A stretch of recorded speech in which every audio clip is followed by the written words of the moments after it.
မန်လေး PDF ဖွဲ့တွေဘယ်လောက်တောင်းခံနိုင်မလဲခင်ဗျာမေးကြည့်လိုက်ကြည့်ထားလိုက်မိုးကုန်းနဲ့မိုးမိတ်ရဲ့တမိုင်းကိုဘယ်သူတွေရေးမလဲဆိုတော့ခင်ဗျာကြည့်လိုက်ဘယ်သူရေးမလဲဆိုတော့ခင်ဗျာကြည့်လိုက်ဘယ်လောက်ခံ အားလုံးပဲမင်္ဂလာပါခင်ဗျာကျွန်တော်တို့ channel မှာကြိုဆိုပါရစေနေ့စဉ်နိုင်ငံရေးစစ်ရေးသတင်းများကိုတင်ဆက်ပေးသွားမှာဖြစ်လို့ like and subscribe လေးလုပ်ပေးထားဖို့တောင်းဆိုပါရစေခင်ဗျာအားလုံးပဲကျေးဇူးတင်ပါတယ်ခင်ဗျာနိုင်မှာမလို့လဲခင်ဗျာဒီ TNL လေးတော့မှတပ်မတော်ရဲ့ထိုးစစ်ကိုမခံနိုင်လို့ခင်ဗျာလည်းမျိုးနှမျိုးကနေသူဆုတ်ခွာပြီးမှဖြစ်တာလေလက်ရှိခင်ဗျာနောင်ချိုးတို့တောင်ခမ်းတို့တိုက်ပွဲမှာဆိုရင်ပလောင်လန်နက်ကိုင်ဖွဲ့တွေအတူမန်လေး PDF ဖွဲ့တွေဝင်းတိုက်ပေးတာဒါတော့ခင်ဗျာရအောင်ထိန်လေတပ်မတော်ထိုးစစ်ကိုတောင်ခမ်းနေစလာတဲ့ထိုးစစ်ကိုခင်ဗျာရအောင်ထိန်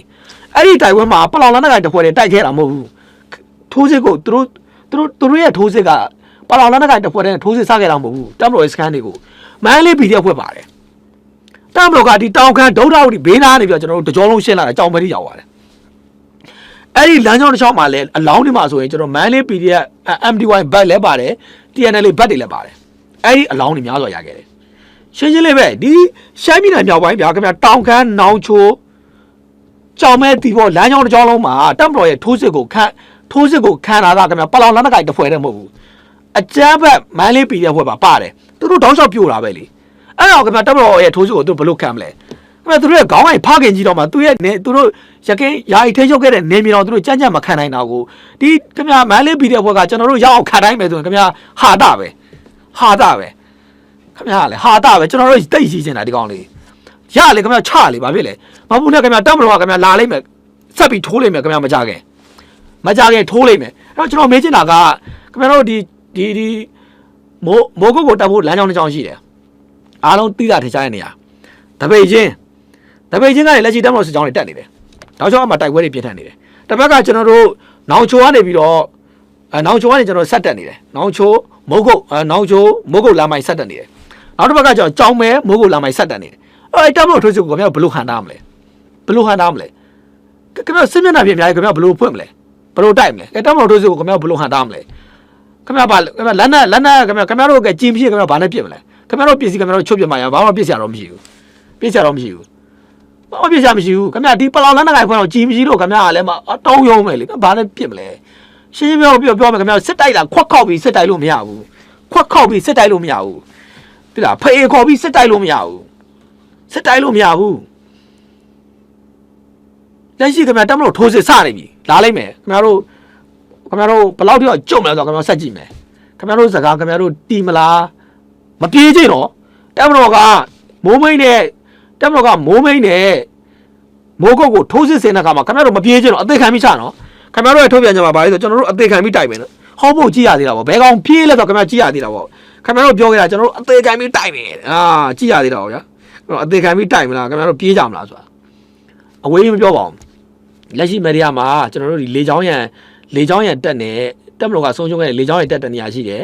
နောက်တစ်ခုကကျွန်တော်တို့မရီယာဆယ်တော်ကြီးတနေရာရှိတယ်နှစ်နေရာဒီမရီယာဘက်မှာဆိုတက်မလို့ကထိုးစစ်ဆင်မှုနေရာနှစ်နေရာပဲကျန်တော့တယ်အဲ့ဒီနေရာရသွားပြီဆိုရင်ဒီမရီယာကွန်ကရှင်းသွားပြီလို့ပြောလို့ရတယ်လက်ရှိဒီဆယ်တော်ကြီးနဲ့အချက်ချာတဲ့ဆယ်တော်ကြီးနဲ့ကျွန်တော်တို့ရခိုင်လေချောင်းရံတက်နေရာကိုတက်မလို့ကမရီယာဘက်ကလည်းလက်ရှိစစ်ကြောင်းတွေထိုးနေတယ်နောက်တစ်ခါလည်းကျွန်တော်နောင်ချိုဘက်ကနေလည်းစစ်ကြောင်းတွေထိုးနေတယ်ခင်ဗျားတို့ရှိနေတဲ့နေရာကတက်မလို့လက်နက်ကြီးတကန်းပဲခင်ဗျာအဲ့လိုခင်ဗျာလက်နက်ကြီးခင်ဗျာနှစ်ကုန်းထိုင်ပြီးပြည့်ကြပါလားခင်ဗျာဘယ်ပြေးမလဲလာလိမ့်မယ်ခင်ဗျားတို့တိတ်ပြီးတော့ခင်ဗျားတို့ဘယ်လောက်အာချောင်းနိုင်ပါလဲဗျာရှင်းပြခင်ဗျားဘယ်လောက်အာချောင်းနိုင်ပါလဲခင်ဗျားတို့အာချောင်းခဲ့တာအခုမှမဟုတ်တိတ်ပြီးတော့ရင်ခုန်ကြမကောင်းခင်ဗျားတို့အာချောင်းခဲ့တာပါလဲလမ်းများအားလုံးနေပြီးတော့တို့ဟာလားလမ်းများအားလုံးနေပြီးတော့တို့ဘာလဲ2020နှစ်အပီးတို့2023အပီးတို့2024အပီးတို့2025အပီးတို့ဟုတ်လာလိုက်မယ်2026အပီးတို့လာလိုက်မယ်ဆက်ပြီးလာအောင်မယ်ခင်ဗျားတို့ရှက်လည်းမရှက်အောင်ခင်ဗျားတို့စကားတွေဘယ်တော့မှမှန်ခဲ့ဘူးလို့လေကဲမေးသားမအခုလည်းပါကျွန်တော်တို့ကတလက်မမခွာဘူးတဲ့အသေးခံပြီးချမယ်ရတယ်ကြိုက်တယ်အသေးခံပြီးချတော့ကြိုက်တာလာခဲ့လေခင်ဗျားကလည်းဆက်လာလိုက်ခင်ဗျားတို့စကားနော်အသေးခံပြီးချမယ်ဆိုမပြေးချင်းခင်ဗျားဗျာတက်မတော်ဆိုတာကတမိုင်းကိုပြန်ကြည့်စကားမှပဲလမ်းဆုံးမနေနဲ့တမိုင်းမှာရန်ကုန်အစိုးရလောက်ဖြစ်ခဲ့ဘူးတဲ့ရန်ကုန်အစိုးရလက်ရှိခင်ဗျာအင်းစိတ်တိုက်ပွဲဆိုတာခင်ဗျာအင်းစိတ်တိုက်ပွဲဆိုတာတကယ်ခင်ဗျာတကယ်ကဘာကျော်တိုက်ပွဲပဲအဲ့ဒီကနေစခဲ့တာခင်ဗျာမြန်မာနိုင်ငံတကွမ်းလုံးငိမ်ဝှက်ပြီးပြားသွားတာပဲအခုကခင်ဗျားတို့ပြောတဲ့ဟလာဟိုလမ်းများအားလုံးနေပြီးတော့သူမပြောနဲ့ခင်ဗျားတို့ကြွေးကြော်ခဲ့တဲ့တောင်ခမ်းဧရိယာနေတော့ခင်ဗျားတို့ဟိုဘက်ကြောင်မဲပဲရောက်သွားပြီ လိုလောက်ကြအောင်ခင်ဗျားဘယ်လိုလောက်ကြအောင်လဲပြောတတ်မှာခင်ဗျားတိတ်စိတ်ကူးနေတာပဲဗမာကတိတ်စိတ်ကူးနေတာဗမာပြည်ရဲ့တိတ်ကိုစိတ်ကူးနေတာတိတ်ကိုစိတ်ကူးကြအဲ့တော့ကျွန်တော်ပြောချင်တာခင်ဗျားတို့ဟာမသေးချင်ဘူးမိသားစုနဲ့ကောင်းကောင်းမွန်မွန်နေချင်တယ်ဆိုရင်ခင်ဗျားတို့လက်နဲ့ချလက်ရှိလည်းခင်ဗျာအချို့သော PDF ဖွဲ့တွေကသူတို့ရဲ့အဖွဲ့ကနေပြီးတော့အုပ်လိုက်ထွက်ပြေးပြီးတော့တပ်မတော်နဲ့အလင်းဝင်တယ်ဒီနောက်ပိုင်းမှာဒီ PDF လက်နက်ကိုင်အဖွဲ့တွေကဘာဖြစ်သွားမလဲဆိုရင်တဖြည်းဖြည်းတော့ပြုတ်ကွဲသွားမှာလက်ရှိဒီ PDF ဖွဲ့တွေကလည်းသူကိုလို့တွေရုံလာကြပြီသူတို့ဖွဲ့ထဲမှာကျွန်တော်တို့လက်နက်ခဲယမ်းမရှိတာတွေအထောက်မညီညွတ်မှုတွေစသဖြင့်ပေါ့ဗျာခင်ဗျသူတို့ကလည်းခင်ဗျလေဒီစနစ်ကြောင့်ဖွဲ့စည်းခဲ့တာမဟုတ်ဘူးဟိုကဂွေးသိန်းတဲ့ကောင်က PDF ခေါင်းဆောင်လုံးကြီးလုံးတယ်ဟိုကဂွေးသိန်းတဲ့ကောင်ကခင်ဗျဖယ်ရွယ်အရေးအော်နေတာဘာလဲဖယ်ရွယ်ကြီးကဘာလဲမေးကြည့်သမ်းပါထန်တက်တဲ့ကောင်ကဒီမိုစီအရေးပြည်သူလုံးမြောက်ရေးအော်တာခင်ဗျတို့သူများစကားတွေလမ်းဆုံးတာခင်ဗျတေချာသိလားခင်ဗျတို့အဲ့တမိုင်းနဲ့ပတ်သက်တဲ့စာအုပ်ခင်ဗျဘယ်နှအုပ်ဖတ်ယူပါလဲအဝေးမမေးပါဘူးဗျာခင်ဗျဖာစာပလာနဲ့ပတ်သက်တဲ့အကြောင်းအရာပဲခင်ဗျသိအောင်ရင်လုပ်ပါအောင်အဝေးပြောမနေဘူးဖာစာပလာနဲ့ပတ်သက်တဲ့သူတွေနောက်ဆုံးဗျာခင်ဗျလွတ်လပ်ရေးယူခဲ့မှာဘယ်သူတွေပါခဲ့လဲခင်ဗျအဲ့လောက်လေးတော့သိအောင်လုပ်ခင်ဗျတို့ကဒီမိုစီရေးတို့ဖယ်ရွယ်ရေးတို့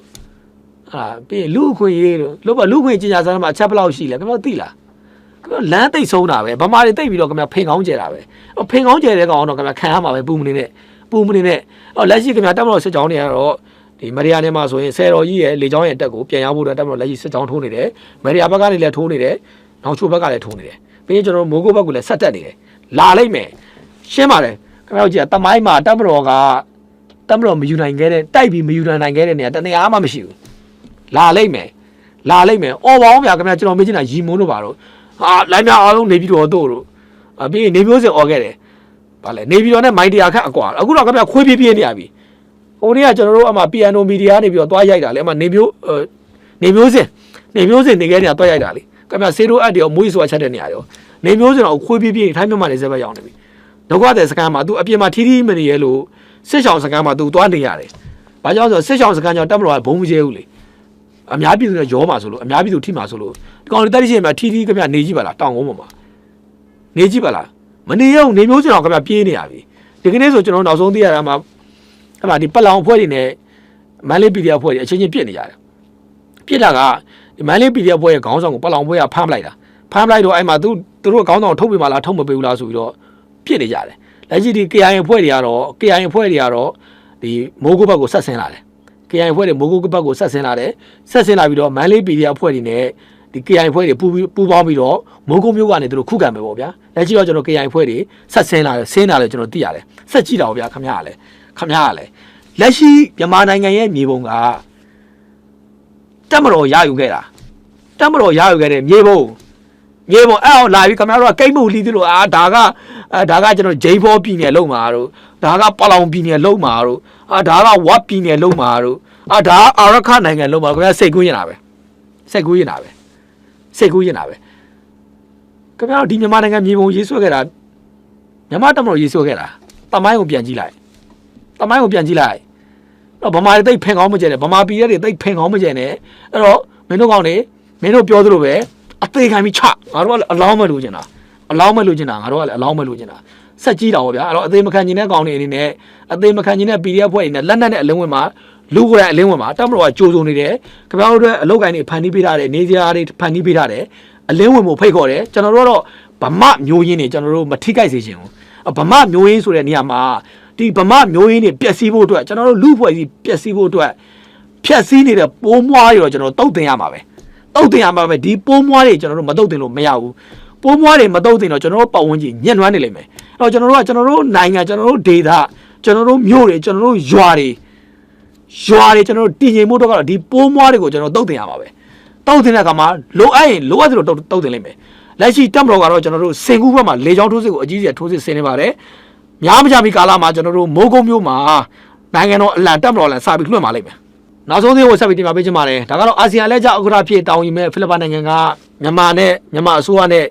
ထိတွေ့ဆက်ဆံမှုတွေလုပ်မယ်လို့ပြောဆိုလိုက်တဲ့အခြေအနေပါအာဆီယံလက်ကျဥက္ကဋ္ဌဖြစ်လာမဲ့ဖိလစ်ပိုင်နိုင်ငံကမြန်မာအေမှာငြိမ်းချမ်းသောတာရှည်ခံသောအဖြေရှာရေးကိုဆက်ပြီးတော့တွန်းအားပေးမယ်လို့ဖိလစ်ပိုင်သမ္မတဖြစ်တဲ့ Final Marcos Jr. ကပြောဆိုလိုက်ပါတယ်ဒီချိန်နဲ့ပတ်သက်ပြီးတော့ကမ္ဘာမီဒီယာတွေမှာလည်းရေးသားထားတယ်အပြင်ကျွန်တော်ဒေတာတွင်းမီဒီယာတွေမှာလည်းရေးသားနေတာတွေ့ရပါတယ်Final Marcosပြောတာက